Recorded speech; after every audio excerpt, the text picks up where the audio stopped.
ਅੰਨੇ ਕੁੱਤੇ ਹਰਨਾਂ ਪਿੱਛੇ ਮਤਲਬ ਬੇਸਮਝ ਦੇ ਮੂਰਖ ਉਹਨਾਂ ਕੰਮਾਂ ਪਿੱਛੇ ਭੱਜਦੇ ਨੇ ਜਿਨ੍ਹਾਂ ਨੂੰ ਉਹ ਕਦੀ ਵੀ ਨਹੀਂ ਕਰ ਸਕਦੇ।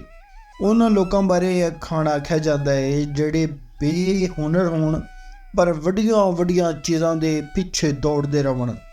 ਅੰਨੇ ਨੂੰ ਕੀ ਚਾਹੀਦਾ ਹੈ? ਦੋ ਅੱਖਾਂ। ਮਤਲਬ ਲੋੜ ਵਾਲੇ ਦੀ ਲੋੜ ਪੂਰੀ ਹੋ ਜਾਵੇ ਤੇ ਉਹਨੂੰ ਹੋਰ ਕੀ ਚਾਹੀਦਾ ਹੈ? ਕਿਸੇ ਲੋੜ ਵਾਲੇ ਬੰਦੇ ਦੀ ਫੌਰਨ ਹੀ ਜ਼ਰੂਰਤ ਪੂਰੀ ਹੋ ਜਾਏ ਤੇ ਉਹਦੇ ਵਾਸਤੇ ਇਹ ਹੀ ਵੱਡੀ ਵੱਡੀ ਗੱਲ ਹੁੰਦੀ ਹੈ। ਫਿਰ ਉਹਨੂੰ ਕਿਸੇ ਸ਼ੈ ਦੀ ਤਲਬ ਨਹੀਂ ਹੋ ਸਕਦੀ। ਮੇਰੇ ਚੈਨਲ 'ਤੇ ਅਗਰ ਤੁਸੀਂ ਨਵੇਂ ਹੋ ਤੇ ਨੂੰ ਸਬਸਕ੍ਰਾਈਬ ਕਰ ਲਵੋ ਕਿਉਂਕਿ ਇਹ ਪੰਜਾਬੀ ਦੇ ਅਖਾਣ ਤੁਹਾਡੇ ਕੋਲੋਂ ਮਿਸ ਨਾ ਹੋ ਜਾਵਣ। ਇਹ ਜਹਾਨ ਮਿੱਠਾ ਤੇ ਅਗਲਾ ਕਿਸ ਡਿੱਠਾ। ਮਤਲਬ ਦੁਨੀਆ ਨੂੰ ਆਖਰਤ ਉੱਤੇ ਤਰਜੀਹ ਦੇਣਾ। ਉਸ ਦੁਨੀਆਦਾਰ ਬੰਦੇ ਬਾਰੇ ਆਖਦੇ ਨੇ ਜਿਹੜਾ ਹਰ ਗੱਲ ਵਿੱਚ ਆਖਰਤ ਨਾਲੋਂ ਇਸ ਦੁਨੀਆ ਨੂੰ ਜ਼ਿਆਦਾ ਅਹਿਮੀਅਤ ਦੇਵੇ। ਬਾਜਰਾ ਜੇਠੀ ਦਾ ਤੇ ਪੁੱਤਰ ਪਲੇਠੀ ਦਾ। ਮਤਲਬ ਪਲੇਠੀ ਦੇ ਪੁੱਤਰ ਨਾਲ ਬੜੀਆਂ ਆਸਾਂ ਹੁੰਦੀਆਂ ਨੇ। ਜਵਾਨ ਹੋ ਗਏ ਪਿਓ ਦਾ ਹੱਥ ਵਡਾਉਣ ਲੱਗ ਪੈਂਦਾ ਹੈ। ਪਲੇਠੀ ਦੇ ਪੁੱਤਰ ਬਾਰੇ ਮਾਪਿਆਂ ਦੀਆਂ ਆਸਾਨ ਦੱਸਣ ਵਾਸਤੇ ਇਹ ਅਖਾਣ ਬੋਲਿਆ ਜਾਂਦਾ ਹੈ ਕਿ ਬਾਜਰਾ ਜੇਠੀ ਦਾ ਪੁੱਤਰ ਪਲੇਠੀ ਦਾ। ਬਾਹਰ ਦੀ ਸਾਬਤ ਕੋਲੋਂ ਘਰ ਦੀ ਅੱਧੀ ਚੰਗੀ।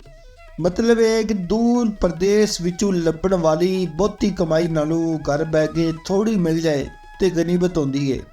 ਇਹ ਠੀਕ ਹੈ ਪ੍ਰਦੇਸ਼ 'ਚ ਆ ਕੇ ਬੜਾ ਕੁਝ ਕਮਾਇਆ ਜਾ ਸਕਦਾ ਹੈ ਪਰ ਉਹ ਪ੍ਰਦੇਸ਼ ਹੀ ਹੁੰਦਾ ਹੈ। ਆਪਣੇ ਘਰ ਦੇ ਕੋਲ ਰਹਿ ਕੇ ਥੋੜ੍ਹੀ ਕਮਾਈ ਮਿਲ ਜਾਏ ਤੇ ਉਹ ਚੰਗੀ ਹੁੰਦੀ ਹੈ। ਪੰਜਾਬੀ ਬੋਲੀ ਹੈ ਮੈਨੂੰ ਪਿੰਡਾਂ ਦੀ ਲੋੜ ਨਾ ਕੋਈ ਵੇ ਛੱਡ ਦੇ ਤੂੰ ਨਾਈਟ ਸ਼ਿਫਟਾਂ। ਬਗਾਨਾ ਗਹਿਣਾ ਪਾਇਆ ਉਦਾਰ ਰੂਪ ਗਵਾਇਆ। ਮਤਲਬ ਗੈਰ ਦੀ ਚੀਜ਼ ਵਰਤਣ ਨਾਲ ਵਕਾਰ ਨਹੀਂ ਰਹਿੰਦਾ। ਬੰਦਾ ਆਪਣੀ ਸ਼ਾਨ ਬਣਾਉਣ ਵਾਸਤੇ ਦੂਜੇ ਦੀ ਸ਼ੈ ਵਰਤ ਲੈਂਦਾ ਹੈ ਪਰ ਇੱਜ਼ਤ ਵਿੱਚ ਫਰਕ ਆ ਜਾਂਦਾ ਹੈ। ਅਗਲੀ ਵਾਰੀ ਤੁਹਾਨੂੰ ਹੋਰ ਕੁਝ ਨਵੇਂ ਅਖਾਣ ਪੰਜਾਬੀ ਦੇ ਪੇਸ਼ ਕਰਾਂਗੇ।